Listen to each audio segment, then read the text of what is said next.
April is the best time to bring home a puppy. Hear me out, I've thought about this way too much.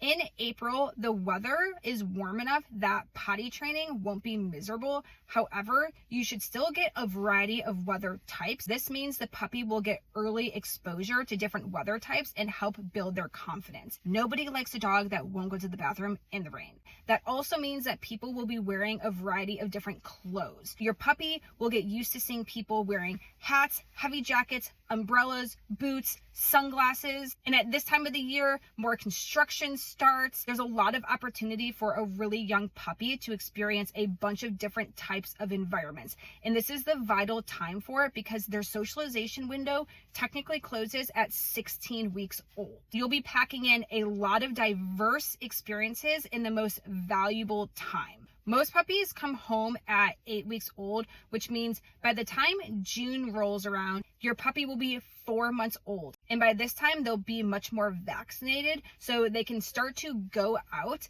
and interact with more of the world rather than simply observing from a safe place as a unvaccinated puppy. And this is the perfect time for that because this is when summer is kicking off. So more people will be out and about. The weather will be really nice. So it'll be really fun and enjoyable for you to go out with your dog, building your relationship and building a foundation for training.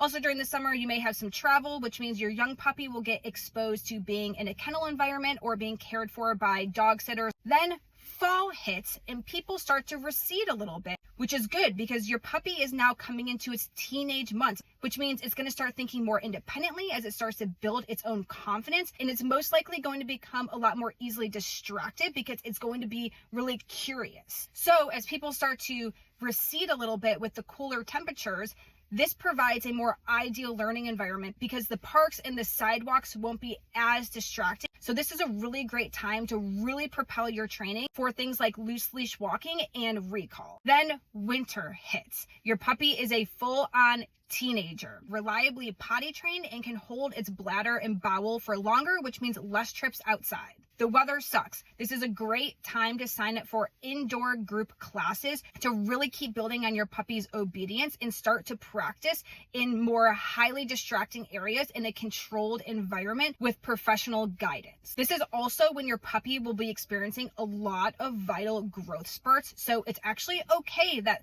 the weather is really cold and you don't want to be outside as much. It's really important to monitor your puppy's activity and make sure that they are not overdoing themselves, which could hurt things such as their joint development. Because you were working with your puppy in the summer and the fall, now when it's slippery outside, they should already have a good foundation of leash walking and they won't be pulling you over on the icy sidewalks. And the holidays happen during the winter, which means you may be traveling a lot, but because of your summer trips and now your dog is an adolescent, it should be ready and acclimated to a boarding or dog sitter environment and totally be okay for an extended stay during the holidays. Then after winter, it's spring again. It's your puppy's first birthday. They have reached a lot of their physical maturation and they are ready for longer, more vigorous adventures in time for the good weather. The summer distractions will be out and about again, but your dog will be more mature and able to handle them. So you can really start going after advanced obedience and appropriately pushing your dog.